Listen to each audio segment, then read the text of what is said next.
Hello मित्रों, नमस्कार। मैं सुनील कुमार। स्वागत आप सभी का अपने यूट्यूब चैनल अभिप्रेरणा ई क्लासेज में। दोस्तों, आज अपन बात करते हैं मनोविज्ञान के 30 महत्वपूर्ण प्रश्न, मॉडल पेपर नंबर 2। आज का जो मॉडल नंबर है पेपर नंबर 2 इसमें। और मनोविज्ञान के प्रश्नों की शुरुआत करें इससे पहले आपको ध्यान रहे कि जो भी इस चैनल पर नए हैं चैनल को सब्सक्राइब करना ना भूलें, और जो भी इसमें जो 30 क्वेश्चन है सभी एंड तक इसमें ज़रूर देखें। तो देखिए, शुरुआत करते हैं अपन। पहला क्वेश्चन है इसमें, निम्न में से कौन सा कथन विकास के संदर्भ में असत्य है? निम्न में से कौन सा कथन विकास के संदर्भ में असत्य है? पहला ऑप्शन है इसमें, विकास में हमेशा प्राप्तियां शामिल है। सेकंड ऑप्शन है, विकास संपूर्ण अवधि में फैला है। थर्ड ऑप्शन है इसमें, विकास बहुदिश होता है। और फोर्थ ऑप्शन है इसमें, उपरोक्त सभी। तो देखिए, पहला कथन जो है इसमें, विकास में हमेशा प्राप्तियां शामिल है, ये कथन बिल्कुल गलत है। विकास में हमेशा प्राप्तियां ही शामिल नहीं है, कुछ हास भी होता है इसमें। अपन बात करें जैसे बालक के जैसे दांत कई बार टूट भी जाते हैं, लगभग 6 महीने के जो बालक है उसमें दांत आते हैं और उसके बाद भी वो उसके टूट जाते हैं। तो प्राप्तियों के साथ उसमें हास भी सम्मिलित है, जैसे बालों का उड़ जाना है। इसके अलावा एक अवस्था के बाद में स्मृति का भी हास होता है। तो विकास में हमेशा प्राप्तियां शामिल नहीं है बल्कि हास भी होता है। तो इसमें जो पहला ऑप्शन है वो क्या हो गया? गलत है। विकास संपूर्ण अवधि में फैला है, तो ये भी बिल्कुल सही है। यानी एक निश्चित अवधि में नहीं है बल्कि क्या, जीवन पर्यंत चलने वाली प्रक्रिया है। विकास बहुदिश होता है, ठीक है। तो यहाँ पे 2 ऑप्शन सही हो गए। यहाँ पे असत्य को पूछा गया तो इसमें सही हो जाएगा 1 नंबर। क्वेश्चन नंबर 2 आपके सामने, यूरी ब्रॉनफेन ब्रेनर के अनुसार परंपराएं, विश्वास और विचारधाराएं कौन से मंडल के अंतर्गत आती है? तो ये आपको पता होना जरूरी है। इसमें सबसे पहले बात करें तो क्रम पता होना चाहिए। अगर क्रम पता नहीं होता है तो वैसी स्थिति में भी हमारा क्वेश्चन गलत होने की संभावना रहती है, भले ही अपन ने कॉन्सेप्ट क्लियर कर लिया हो। तो इसका क्रम भी हमें पता होना जरूरी है। पहले लघु मंडल आ जाएगा, उसके बाद में मध्य मंडल, उसके बाद में बाह्य मंडल, उसके बाद में वृहत मंडल, और अंतिम है इसमें घटना मंडल, है ना, 5वां। तो यहाँ पे सबसे पहले अपन को पता है कि लघुमंडल जो होता है, थोड़ा सा मैं रिपीट करता हूँ, लघुमंडल में क्या होता है, माता पिता जो है, इसके अलावा जो शिक्षक है, उसके आसपास के मित्र है, ये सब क्या है उससे प्रत्यक्ष संबंधित होते हैं लघुमंडल में। और लघुमंडल के जो लोग हैं उनके मध्य परस्पर जो अंतःक्रिया होती है वो मध्य मंडल में होती है। और बाह्य मंडल के अंतर्गत माता पिता के साथ जो घटित होने वाली व्यक्तिगत घटनाएं हैं, सामान्य घटनाएं, वो उसके बाह्य मंडल के अंतर्गत आती है। और हमारी परंपराएं, विश्वास, संस्कृति, ये सब चीज़ें आती हैं हमारे वृहत मंडल में। तो यहाँ पे इसका जो ऑप्शन हो जाएगा वो क्या हो जाएगा? इसका वृहत मंडल, ठीक है। और घटना मंडल में अपन कह सकते हैं विश्वव्यापी या देशव्यापी जो घटनाएं हैं, ठीक है, वो आती है इसमें घटना मंडल के अंतर्गत। तो इसमें क्वेश्चन नंबर 2 में सही आंसर हो जाएगा, क्वेश्चन नंबर 2 का जो सही आंसर है वह हो जाएगा वृहत मंडल। क्वेश्चन नंबर 3 आपके सामने। क्वेश्चन नंबर 3 देखिए, बहुत ही महत्वपूर्ण प्रश्न। अधिगम के संबंध में सही कथन नहीं है। अधिगम के संबंध में सही कथन नहीं है। तो यहाँ पे देखिए, प्राचीन अनुबंधन में अनुबंधित उद्दीपक प्रयोगकर्ता के नियंत्रण में होता है। सबसे पहले तो बात यह है आपको ये पता होना चाहिए कि अनुबंधित उद्दीपक कौन सा और अनुबंधित उद्दीपक कौन सा। अगर अनुबंधित उद्दीपक की बात है तो आप ध्यान रखना वहाँ किसकी बात की जा रही है? भोजन की, अनकंडीशनल स्टिमुलस। तो यहाँ पे सीधी सी बात है कि प्राचीन अनुबंधन में ये जो भोजन को प्रस्तुत करना है ये किसके नियंत्रण में होता है? प्रयोगकर्ता के नियंत्रण में होता है। तो ये कथन क्या है? सही है, ठीक है। यहाँ पे ये कथन सही हो गया। सेकंड है, प्राचीन अनुबंधन में 2 उद्दीपकों को प्रस्तुत करने का समय अंतराल प्रभावित करता है। यानी घंटी और भोजन प्रस्तुत करने का जो बीच का जो समय अंतराल है वह अनुबंधन को सबसे ज़्यादा प्रभावित करता है। अगर घंटी प्रस्तुत करने के 5 घंटे के बाद ही भोजन दिया जाता है तो वैसी स्थिति में अनुबंधन होने की संभावना घट जाती है, ठीक है। और एक निश्चित समय पर दिया जाता है तो वैसी स्थिति में अनुबंधन होने की संभावना काफ़ी बढ़ जाती है। तो यहाँ पे बात की जा रही है इसकी, तो 2 उद्दीपकों को प्रस्तुत करने का जो समय अंतराल है, ठीक है, लगभग आधा सेकंड से 2 सेकंड का सबसे बेहतर बताया गया। तो ये भी ऑप्शन क्या हो गया? प्रभावित करता है। तो ये कथन भी क्या हो गया? सही हो गया। थर्ड ऑप्शन है इसमें, प्रबलन को परिस्थिति से हटा लेने से विलोपन होता है। तो यानी प्रबलन अपन बात करते हैं क्या है? जैसे भोजन है, अगर घंटी के बाद में भोजन हट जाएगा तो वैसी स्थिति में क्या होगा?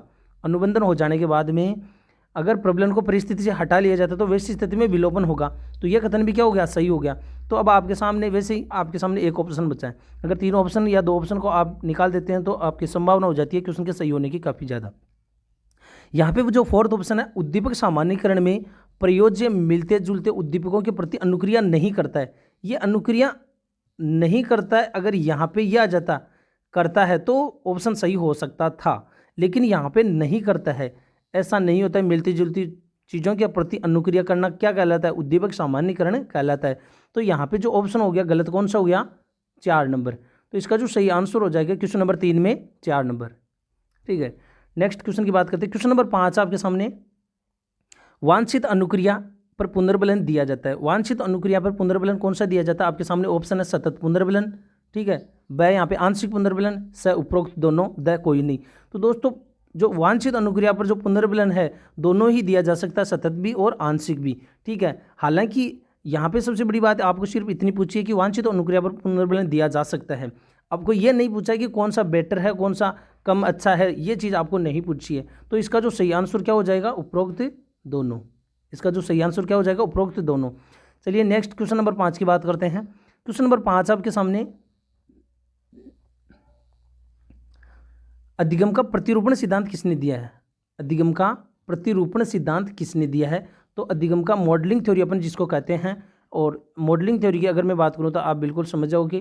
तो इसमें आपके सामने ऑप्शन है कुटलेविन, सेकंड है टॉलमैन, थर्ड है ब्रूनर और फोर्थ है एल्बर्ट बांडुरा। तो इसका जो सही आंसर हो जाएगा एल्बर्ट बांडुरा। अधिगम का जो प्रतिरूपण सिद्धांत एल्बर्ट बांडुरा ने दिया। नेक्स्ट बात करते हैं क्वेश्चन नंबर 6 की। क्वेश्चन नंबर 6, निम्न में से कौन चिंतन के संबंध में सही कथन है? चिंतन के संबंध में सही कथन है। आपके सामने ऑप्शन है, चिंतन सभी संज्ञानात्मक प्रक्रियाओं का आधार है। अगर हम यहाँ पे बात की जा रही है संज्ञानात्मक प्रक्रियाओं का आधार, हम कोई भी संज्ञानात्मक प्रक्रिया करते हैं उसमें हमारी चिंतन निहित होता है। चिंतन लक्ष्य निर्देशित होता है, ठीक है। कल्पना जो होती है वो लक्ष्य निर्देशित नहीं होती है, लेकिन चिंतन है जो है वो लक्ष्य निर्देशित होता है। हमारा चिंतन कर रहे हैं तो निश्चित रूप से कोई ना कोई समस्या है। थर्ड है यहाँ पे, चिंतन का अनुमान बाह्य व्यवहार से लगाया जाता है। तो ये कथन भी क्या है? सही है, क्योंकि हम चिंतन को प्रत्यक्ष रूप से नहीं दे सकते। क्यों नहीं देख सकते? क्योंकि चिंतन एक संज्ञानात्मक प्रक्रिया, जो भी चीज़ें संज्ञानात्मक प्रक्रियाओं के अंतर्गत आती है उनको हम प्रत्यक्ष रूप से नहीं देख सकते। तो यहाँ पे जो है सही कथन हो जाएगा उपरोक्त सभी। क्वेश्चन नंबर नेक्स्ट की बात करते हैं, क्वेश्चन नंबर 7। क्वेश्चन नंबर 7 आपके सामने, तरकणा के संबंध में सही कथन नहीं है। तरकणा के संबंध में कौन सा सही कथन नहीं है? आपको ये प्रश्न को क्या है थोड़ा सा ध्यान से पढ़ना है। अगर आप प्रश्न को ध्यान से पढ़ते हैं तो निश्चित रूप से सही होने की संभावना काफ़ी बढ़ जाती है। और एक सबसे बड़ी बात है कि हम क्वेश्चन को अच्छे से नहीं पढ़ते हैं, उससे पहले हम ऑप्शन को देखने लग जाते हैं। तो ऑप्शन को देखने का मतलब ही क्या है? ठीक है, तो ये एक सबसे महत्वपूर्ण बात है एग्जाम में कि हम सबसे पहले क्वेश्चन को अच्छे से समझे, उसके बाद में हम ऑप्शन में जाए। ठीक है, तो यहाँ पे निगमनात्मक, पहला ऑप्शन है निगमनात्मक तरगणा निर्णय लेने की क्षमता प्रदान करती है। तो दोस्तों एक बात करूँगी, इसमें चाहे निगमनात्मक तरगणा हो चाहे आगमनात्मक तरगणा, ठीक है, निर्णय लेने में जो दोनों ही हमारी सहायता करती है। तो इसमें देखिए दोनों ही ऑप्शन एक साथ सही हो जाते हैं इसमें। फिर कभी कभी निर्णय स्वचालित होता है, ये कथन भी सही है। देखिए कई बार क्या होता है कि हमारे अभ्यास की अधिकता के कारण कई बार क्या होते हैं हम निर्णय स्वयं नहीं ले पाते हैं, वो स्वतः ही हमारा निर्णय हो जाता है। जैसे मान लीजिए अपन मोटरसाइकिल चला रहे हैं, ठीक है, और वैसी स्थिति में मान लीजिए अचानक आपके सामने गाड़ी आ जाती है, ठीक है, तो वैसी स्थिति में आप कोई निर्णय नहीं लेते हैं, वो हमारा जो व्यवहार होता है वो कैसा होता है? स्वचालित होता है। तो कभी कभी निर्णय क्या हो जाते हैं? स्वचालित हो जाते हैं। तो ये भी कथन क्या हो गया? सही हो गया। अब आपके सामने ऑप्शन बचा है फोर्थ, सृजनात्मक होने का सामर्थ्य सभी में नहीं होता। ये एक आपको समझने वाली बात है। देखिए यहाँ पे जो ऑप्शन है वो अपन कह सकते हैं इसमें फोर्थ जो ऑप्शन है वो इसमें सही नहीं है। ये इसमें सही नहीं है। कैसे नहीं है? देखिए बुद्धि और सृजनात्मकता सभी में पाई जाती है, आप सबको पता है। सबसे बड़ी बात क्या है? बुद्धि और सृजनात्मकता सभी में पाई जाती है। लेकिन अपन कहेंगे कोई व्यक्ति प्रतिभाशाली है तो क्या वो निश्चित रूप से समस्या का समाधान कर सकता है क्या? तो ध्यान रखिए ये जरूरी नहीं है, क्योंकि बुद्धि हो चाहे सृजनात्मकता दोनों ही जन्मजात है।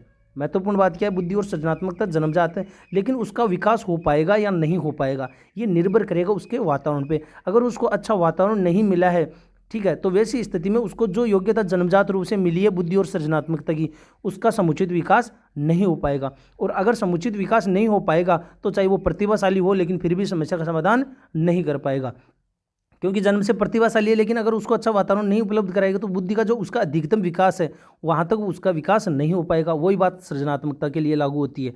ठीक है, सृजनात्मकता का गुण सभी में पाया जाता है, लेकिन सृजनशील हो सभी व्यक्ति ये आवश्यक नहीं है। तो ये सबसे बड़ी और बारीकी बात थी। तो चलिए नेक्स्ट क्वेश्चन नंबर 8 की बात करते हैं। तो इसमें क्या हो गया? फोर्थ ऑप्शन सही हो गया। क्वेश्चन नंबर 8 है आपके सामने, भाषा के संबंध में सही कथन है। वीडियो को पूरा देखें, हर एक क्वेश्चन आपके लिए इंपॉर्टेंट है सभी के लिए। क्वेश्चन नंबर 8 है इसमें, भाषा के संबंध में सही कथन है। भाषा के संबंध में सही कथन आपको पूछा गया, तो इसमें दे भाषा एक जटिल व्यवस्था है, तो भाषा बिल्कुल सही है। इसमें भाषा सरल नहीं है, वो अभ्यास के माध्यम से गठित होती है, तो भाषा एक जटिल व्यवस्था है। भाषा धीरे धीरे परिमार्जित होती है, तो ये भी कथन बिल्कुल सही है। और क्रंदन शिशुओं द्वारा उत्पन्न प्रथम ध्वनि है, तो ये भी सही है। तो इसका जो सही ऑप्शन क्या हो जाएगा, उपरोक्त सभी। ठीक है, क्रंदन भाषा विकास का ही अपन कह सकते हैं एक पार्ट भी है, तो इसमें सही आंसर क्या हो जाएगा, उपरोक्त सभी। क्वेश्चन नंबर 9 आपके सामने, व्यक्तित्व जन्मजात व अर्जित प्रवृत्तियों का योग है। व्यक्तित्व जन्मजात व अर्जित प्रवृत्तियों का योग है, तो इसका जो सही आंसर क्या होगा, आपके सामने ऑप्शन है आलपोर्ट, बाय वाटसन, वैलेंटाइन और द सिम्पसन। तो इसका जो सही आंसर हो जाता है वह है वैलेंटाइन। व्यक्तित्व जन्मजात व अर्जित प्रवृत्तियों का योग है, ये परिभाषा है वैलेंटाइन की। तो नेक्स्ट क्वेश्चन नंबर 10 की बात करते हैं। क्वेश्चन नंबर 10 आपके सामने, निम्न में से किसमें मूल प्रवृत्ति का संवेग से संबंध नहीं है।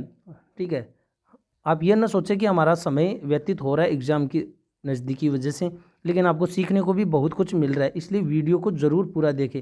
हर एक क्वेश्चन आपके लिए इंपॉर्टेंट है, कंसेप्ट क्लियर होता है इससे। क्वेश्चन नंबर 10 है, निम्न में से किसमें मूल प्रवृत्ति का संवेग से संबंध नहीं है। वैसे ही मैं जल्दी से इनको क्लियर करवाने की कोशिश में हूँ। आपके सामने ऑप्शन है युद्ध, प्रियता, क्रोध। ठीक है, एक इनमें से एक संवेग और एक मूल प्रवृत्ति है। यहाँ को आपको क्रम नहीं पूछा कहीं पर भी कि कहाँ पे पहले संवेग है, कहाँ पे पहले मूल प्रवृत्ति है। आपको सिर्फ ये पूछा है कि किसका संवेग से संबंध नहीं है मूल प्रवृत्ति का। तो युद्ध प्रियता को जिसको अपन कह सकते हैं युयुत्सा, तो ये इसमें क्या है, सही है। ठीक है, आपको ये पूछा कि कौन सा सही नहीं है। रचना, अनुभूति, अनुभूति एक अपन कह सकते हैं संवेग और उसकी प्रवृत्ति क्या होती है, रचना, तो ये भी इसका सही है। निवृत्ति, घृणा, जब घृणा संवेग उत्पन्न होता है तो उसकी मूल प्रवृत्ति क्या होती है, निवृत्ति। लेकिन यहाँ पे एकांकीपन, ठीक है, अकेलापन हो तो मूल प्रवृत्ति क्या होती है, क्या शरणागत होती है, नहीं होती है, तो क्या होती है, सामूहिकता होती है। इसकी मूल प्रवृत्ति क्या होती है, सामूहिकता। तो इसका जो सही आंसर क्या हो जाएगा, 2, शरणागत, एकांकीपन। Question number next 11, question number 11 आपके सामने, वह युक्ति जिसमें व्यक्ति अपना अस्तित्व भूलकर दूसरों के गुणों व अवगुणों का अनुकरण करता है। आपके सामने ऑप्शन है प्रतिगमन, सेकंड है दमन, थर्ड है समन और फोर्थ है तादात्म्यकरण। तो देखिए यहाँ पे गुणों की बात की जाती है, ठीक है, और दूसरों के गुणों और अवगुणों दोनों की बात की जा रही है। और अपना अस्तित्व भूलकर दूसरे के साथ सम्मिलित हो जाना या दूसरे से स्वयं को जोड़ लेना, ठीक है, तो ये चीज़ कहलाती है तादात्म्यकरण। ठीक है, तो नेक्स्ट बात करते हैं क्वेश्चन नंबर 12। क्वेश्चन नंबर 12 आपके सामने, निर्मितवाद, कंस्ट्रक्टिविज्म के संबंध में सही कथन नहीं है। कौन सा कथन इनमें से सही नहीं है। अधिगमकर्ता ज्ञान का सृजन शिक्षकों के सक्रिय सहयोग से करता है। तो दोस्तों सबसे पहली बात यह है कि यहाँ पे शिक्षक जो है वो सक्रिय सहयोगकर्ता नहीं होता है, शिक्षक एक अनुदेशन की भूमिका निभाता है। तो पहला ऑप्शन यहाँ पे क्या हो जाता है, गलत हो जाता है। अधिगमकर्ता स्वयं के अधिगम में सक्रिय होता है। देखिए निर्मितवाद की एक सबसे बड़ी बात करें, कंस्ट्रक्टिविज्म, रचनावादी अपन इसको कह सकते हैं, इसमें जो बालक है सक्रिय रहते हुए अपने ज्ञान का निर्माण करता है। तो इसमें सेकंड ऑप्शन सही हो जाता है। नवीन ज्ञान का सृजन पूर्व अनुभव के आधार पर, बालक जो भी ज्ञान का निर्माण करेगा वो बिल्कुल नहीं होगा, वो कहीं ना कहीं उसके पूर्व अनुभव पर आधारित होता है। तो ये भी इसमें सही हो जाता है। तो यहाँ पे गलत कथन की बात की गई है, तो कौन सा इसमें क्वेश्चन नंबर 12 में 1 हो गया। क्वेश्चन नंबर 13 आपके सामने, बुद्धि के सूचना प्रक्रमण का प्रतिपादन किसने किया। बुद्धि का जो सूचना प्रक्रमण है वो किसने प्रतिपादित किया। आपके सामने ऑप्शन है Gardner, by Guilford, third Arthur Johnson और द स्टर्नबर्ग। तो सूचना प्रक्रमण का जो प्रतिपादन है वो किया है स्टर्नबर्ग ने। किसने किया है, स्टर्नबर्ग ने। गार्डनर का बहुबुद्धि सिद्धांत है, गिलफोर्ड का विषय वस्तु संक्रिया उत्पाद है, अपन कह सकते हैं बुद्धि का त्रिआयामी सिद्धांत, और ऑर्थर जॉनसन का है पदानुक्रमिक मॉडल। ठीक है, नेक्स्ट अपन बात करते हैं। तो इसमें क्या हो जाता है क्वेश्चन नंबर 13 में फोर्थ ऑप्शन। क्वेश्चन नंबर 14 इसमें, डेनियल गोलमैन द्वारा प्रतिपादित संवेगात्मक बुद्धि की एक विशेषता नहीं है। तो देखिए संवेगात्मक बुद्धि जिसमें होगी वो अपने प्रति जागरूक होता है, आत्मचेतना, सामाजिक कौशल, ठीक है, अंतर्व्यक्तिक संबंध और आत्मनियंत्रण, ये भी सही है। व्यक्तिगत बुद्धि यहाँ पे इसकी बात नहीं की गई है। तो क्वेश्चन नंबर 14 में क्या हो जाता है, फोर्थ ऑप्शन।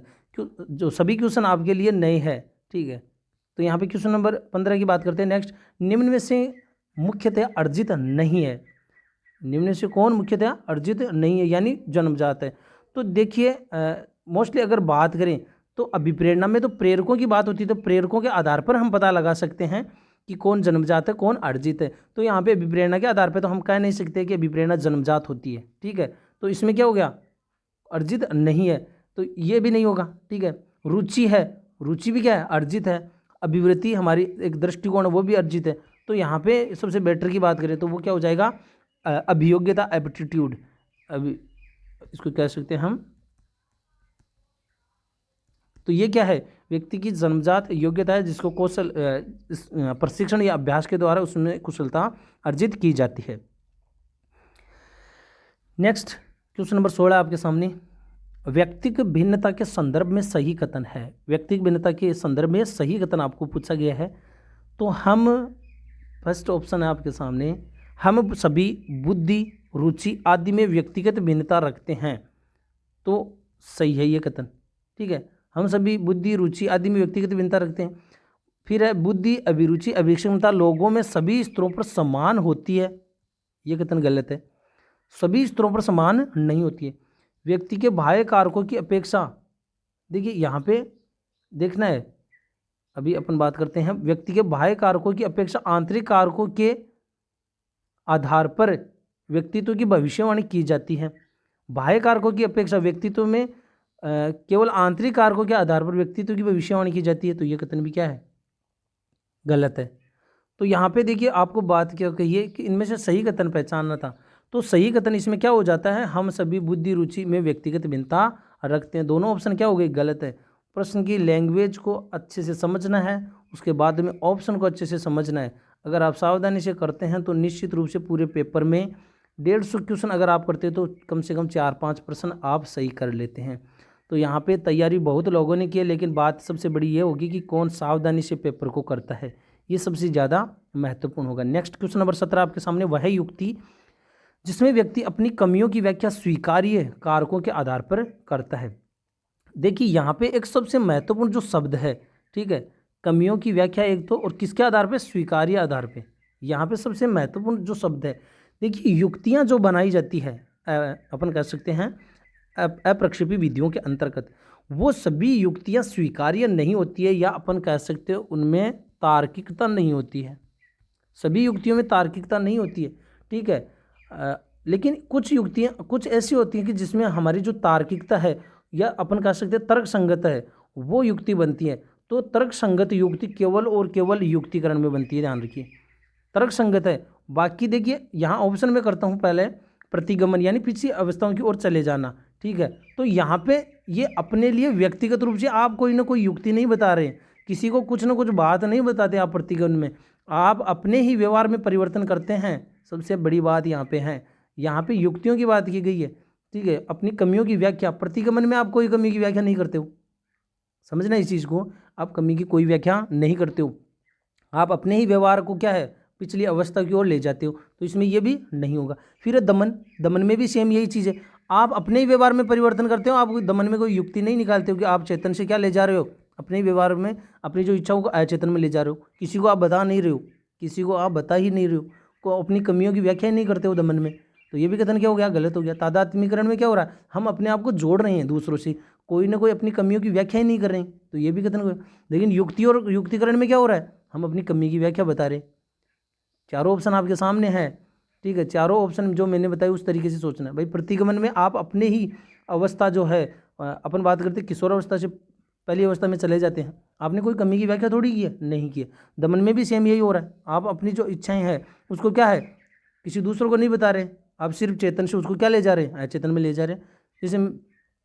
लेकिन यहाँ पे आप कमी की व्याख्या करते हैं तो वैसी स्थिति में युक्तिकरण हो जाता है, वैसी स्थिति में प्रक्षेपण हो जाता है, ठीक है। लेकिन युक्तिकरण और प्रक्षेपण में भी एक सबसे बड़ी बात है कि जो स्वीकार्य है, तर्कसंगता है, वो युक्तिकरण में पाई जाती है, युक्तिकरण में, ठीक है। जैसे लोमड़ी के द्वारा अंगूर को खट्टा बताना, तो अपनी कमी की व्याख्या की है, लेकिन वो तर्कसंगत है क्योंकि अंगूर खट्टे होते हैं, अंगूर खट्टे होते हैं। तो यहाँ पे इसका जो सही आंसर हो जाएगा वह है युक्तिकरण। क्वेश्चन नंबर 18 आपके सामने, समायोजित व्यक्ति की जो विशेषता बात की गई है, उचित ढंग से द्वंद्वात्मक स्थिति का सामना करते हैं, बिल्कुल सही, द्वंद्व को दूर करने में समर्थ नहीं होते हैं, ठीक है। तो ये भी कथन इसमें गलत है। कभी कभी समाज विरोधी गतिविधियों में भाग लेते हैं, ठीक है, तो ये भी कथन इसमें गलत है। तो समायोजित व्यक्ति की बात की गई है, तो समायोजित व्यक्ति क्या होता है, उचित ढंग से द्वंद्वात्मक स्थिति का सामना करते हैं। तो क्वेश्चन नंबर 18 में 1। क्वेश्चन नंबर 19 आपके सामने, निम्न में से कौन चिंतन की प्रक्रिया में सबसे कम महत्वपूर्ण है। चिंतन की प्रक्रिया में सबसे कम महत्वपूर्ण है कि देखिए, जो क्वेश्चन आपने पहले एग्जाम्स में आए हुए या पढ़े हैं उसी के आधार पर आंसर कभी भी न दे। आपको उनके समझना है प्रश्न की लैंग्वेज को, हो सकता है उसमें थोड़ा सा संशोधन कर दिया गया हो, क्योंकि मोस्टली ये क्वेश्चन कई लोगों के सामने आया, तो वैसी स्थिति में हो सकता है कईयों ने ये भाषा किया हो, तो वो यहाँ पे गलत है। ठीक है, उन्होंने अगर ये किया तो वो गलत है। तो यहाँ पे बात की जाती है सबसे कम महत्वपूर्ण, तो देखिए संज्ञानात्मक प्रक्रियाओं के अंतर्गत आता है प्रतीक, भाषा, संप्रत्यय, लेकिन यहाँ पे जो गाम्य क्रियाएं हैं वो संज्ञानात्मक प्रक्रियाओं के अंतर्गत नहीं आती है, वो हमारे कौशल है। ठीक है, जिसका संबंध गत्यात्मक पक्ष से है, संज्ञानात्मक पक्ष से नहीं है, ना ही भावात्मक पक्ष से है, बल्कि संज्ञान इसमें जो है गत्यात्मक पक्ष क्रियात्मक कौशल से संबंधित है। तो ये सबसे कम महत्वपूर्ण है कि हम चिंतन करते हैं समस्या समाधान, तो हमारी जो क्रियाएं हैं शारीरिक क्रिया उनका कोई महत्व नहीं होता है या बहुत कम न के बराबर महत्व होता है।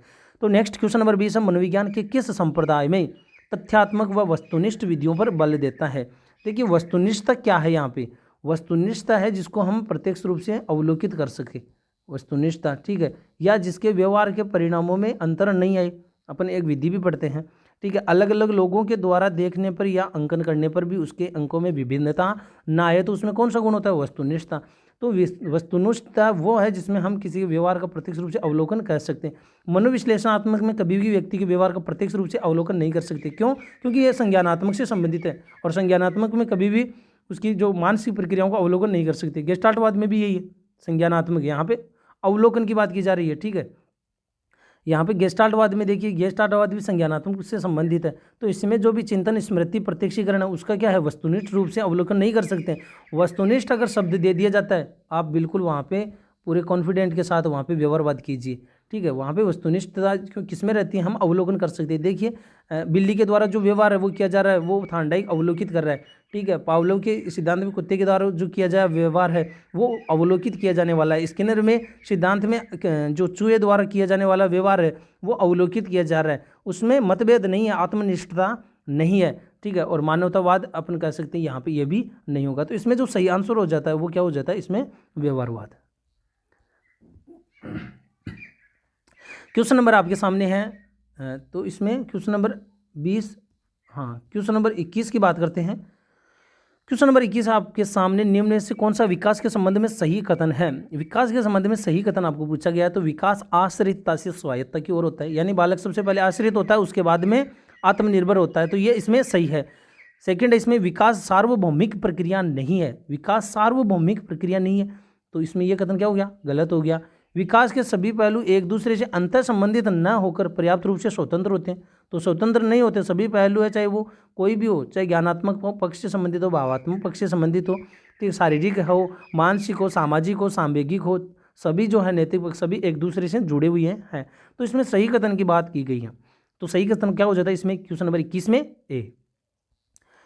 क्वेश्चन नंबर 22 आपके सामने, भावात्मक बुद्धि के संबंध में सही कथन है, यानी ईक्यू के बारे में पूछा गया आपको। भावात्मक बुद्धि अपने स्वयं की भावनाओं को जानना, जिसमें ईक्यू होता है वो अपने स्वयं की भावनाओं को जानता है, अपने संवेगों को व्यवस्थित करता है, दूसरे के संवेगों की परानुभूति करता है।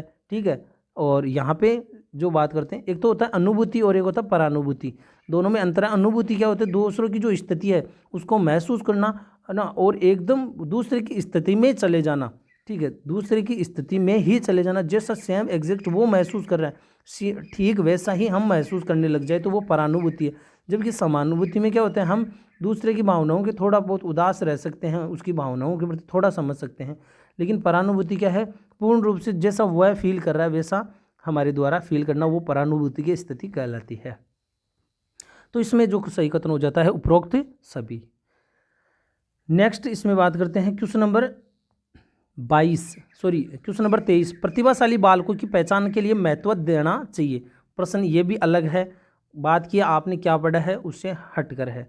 प्रतिभाशाली बालकों की आपको पहचान करनी है, ठीक है, कहीं पर भी, तो आप कैसे पहचान करोगे, आपके सामने ऑप्शन है, सहयोगियों की राय लोगे, ठीक है, फिर है अध्यापक की राय लोगे, वस्तुनिष्ठ परीक्षणों के परिणामों को, और उपरोक्त सभी। तो देखिए इसमें अगर अपन बात करें कि अगर उपरोक्त सभी नहीं आता है तो आप वस्तुनिष्ठ परीक्षणों के परिणामों को श्रेष्ठ मान सकते हैं। लेकिन अगर उपरोक्त सभी आ गया है तो प्रतिभाशाली बालकों की पहचान करने में भी सहयोगियों की राय महत्वपूर्ण होती है। ठीक है, अध्यापक की राय भी रहती है, क्योंकि वो बालक जो है वो इनके संपर्क में रहता है। तो कोई बालक जिसके संपर्क में रहता है तो हम उसके द्वारा पहचान कर सकते हैं कि कौन प्रतिभाशाली है, कौन मंद है, कौन औसत है। तो यहाँ पे दोनों ऑप्शन हो गए। फिर वस्तुनिष्ठ परीक्षण हो तो ये तो मान ही रहे अपन। तो इसका जो सही आंसर क्या हो जाता है, इसका जो सही आंसर हो जाता है 4। तो ध्यान रखना, इसमें प्रश्न में मैंने बता दिया अगर उपरोक्त सभी आता है तो वैसी स्थिति में आपको उपरोक्त सभी करना है, क्योंकि ये एनसीईआरटी में बिल्कुल लिखी हुई बात है। आपको इसमें बिल्कुल भी सस्पेंस नहीं रखना है।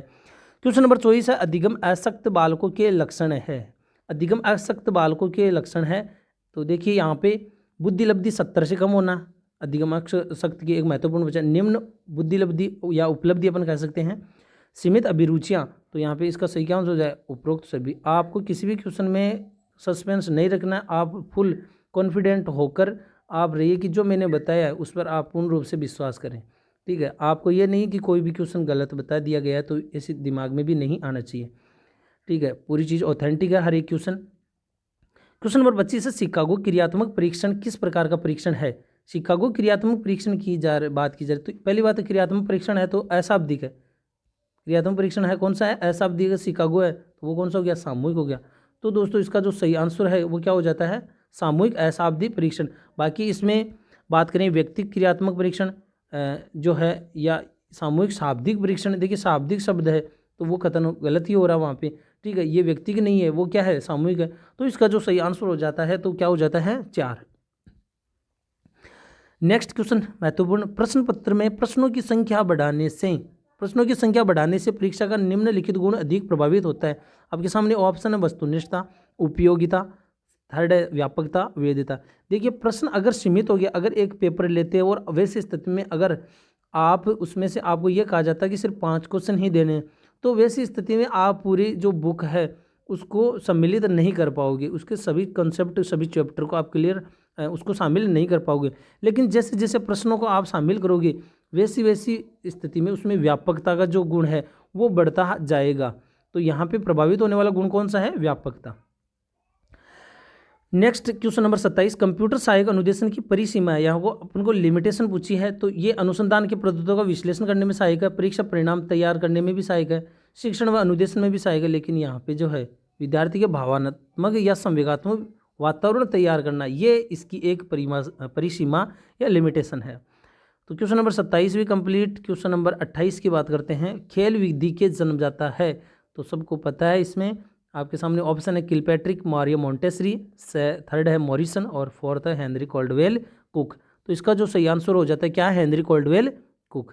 क्वेश्चन नंबर 29 आपके सामने, निःशुल्क एवं अनिवार्य शिक्षा अधिकार अधिनियम 2009 के अंतर्गत किसी भी अध्यापक को निम्न में से किस कार्य के लिए नहीं लगाया जा सकता। तो देखिए आपके सामने ऑप्शन है जो धारा 27 है उसमें ये सब चीज़ें लिखी हुई है। 10 वर्ष के पश्चात होने वाली जनगणना ये भी सही है, आपदा राहत कार्य में ये भी सही है, लगाया जा सकता है। और लेकिन अपन को यहाँ पूछा जा सकता है, नहीं लगाया जा सकता। चुनाव संबंधी कार्यों में लगाया जा सकता है लेकिन पल्स पोलियो कार्यक्रम में इनको नहीं लगाया जा सकता। तो क्वेश्चन नंबर 29 कंप्लीट। और अंतिम क्वेश्चन आपके सामने क्वेश्चन नंबर 30 कि राष्ट्रीय पाठ्यचर्या की रूपरेखा 2005 में बहुभाषी को एक संसाधन के रूप में समर्थन दिया गया, क्यों।